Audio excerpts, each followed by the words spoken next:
Hello traders, ఈ ఎక్స్ప్లెయినర్కు స్వాగతం. ఈరోజు మనం మొమెంటమ్ ట్రేడింగ్లో ఒక పవర్ఫుల్ కాన్సెప్ట్ గురించి మాట్లాడుకోబోతున్నాం. అదేంటంటే మార్కెట్ పడిపోతున్నప్పుడు, సపోర్ట్ బ్రేక్ అవుతున్నప్పుడు దాన్ని మనకు అనుకూలంగా ఎలా మార్చుకోవాలి. రైట్? ఈ ఇంట్రెస్టింగ్ బ్రేక్ డౌన్ స్ట్రాటజీలోకి డైరెక్ట్గా డైవ్ చేద్దామనండి. జనరల్గా ఆలోచించండి, ఒక స్ట్రాంగ్ మార్కెట్ సపోర్ట్ లెవెల్ అకస్మాత్తుగా కుప్పకూలిపోతే ఏమవుతుంది? చాలామంది ప్యానిక్ అవుతారు కదా. కానీ స్మార్ట్ ట్రేడర్స్ దీన్ని ఎలా క్యాష్ చేసుకుంటారో తెలుసా?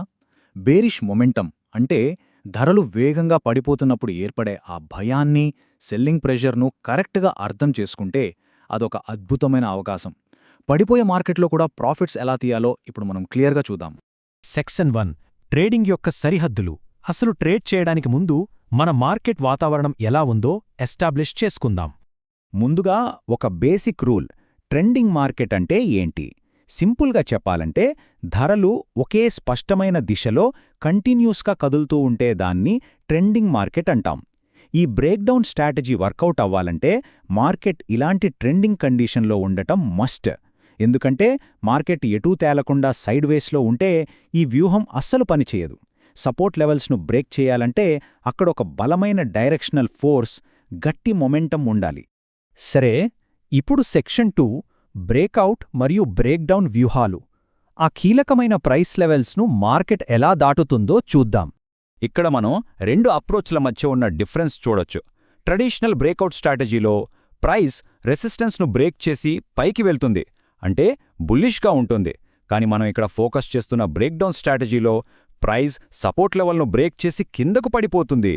ఒక్కసారి ఆ సపోర్ట్ లైన్ బ్రేక్ అవ్వగానే మార్కెట్లో సెల్లింగ్ ప్రెషర్ విపరీతంగా పెరుగుతుంది. బేరిష్ మార్కెట్లకు ఇది బెస్ట్ స్ట్రాటజీ అని చెప్పాలి. సింపుల్గా చెప్పాలంటే పెరిగే మార్కెట్లో ఆశావాదం ఎలా ఉంటుందో పడిపోయే మార్కెట్లో ఈ బేరిష్ వ్యూహం కూడా అంతే ఎఫెక్టివ్ అన్నమాట. ఇప్పుడు సెక్షన్ 3 నిర్ధారణ కోసం అవసరమైన ముఖ్యమైన సాధనాలు. ఒక మూవ్ను మనం ఎలా వ్యాలిడేట్ చేసుకోవాలి? మనం గుర్తుపెట్టుకోవాల్సిన మెయిన్ పాయింట్ ఏంటంటే కిందకు పడే ప్రతి క్యాండిల్ రియల్ బ్రేక్డౌన్ కాదు. ఫేక్ బ్రేక్డౌన్స్ అనేవి మార్కెట్లో చాలా కామన్.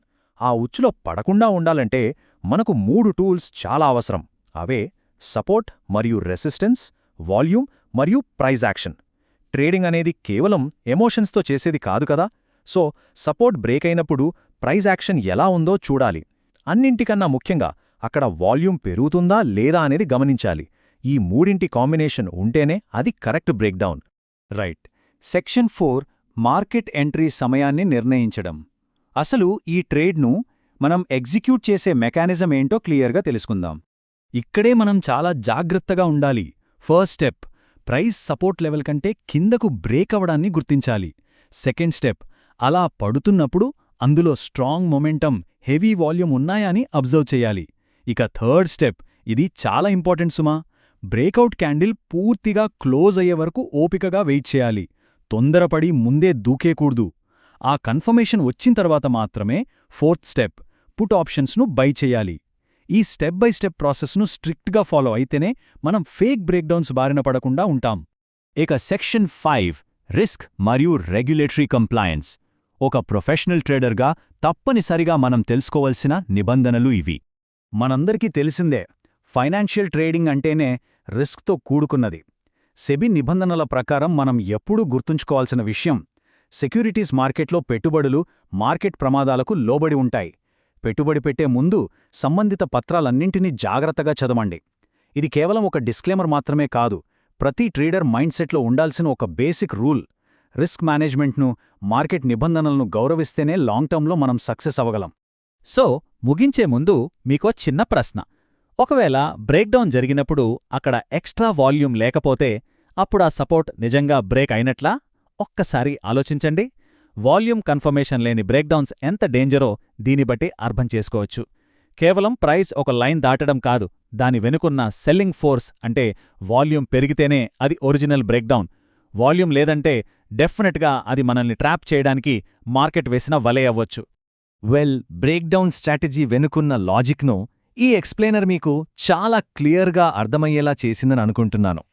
ఈ విశ్లేషణ మీకు ఉపయోగపడితే తప్పకుండా దీన్ని లైక్ చేసి ఇతర ట్రేడర్స్తో షేర్ చేసుకోండి. ఇలాంటి మరిన్ని ఆసక్తికరమైన మార్కెట్ కాన్సెప్ట్స్తో మళ్ళీ కలుద్దాం. అప్పటి వరకు keep learning and keep trading.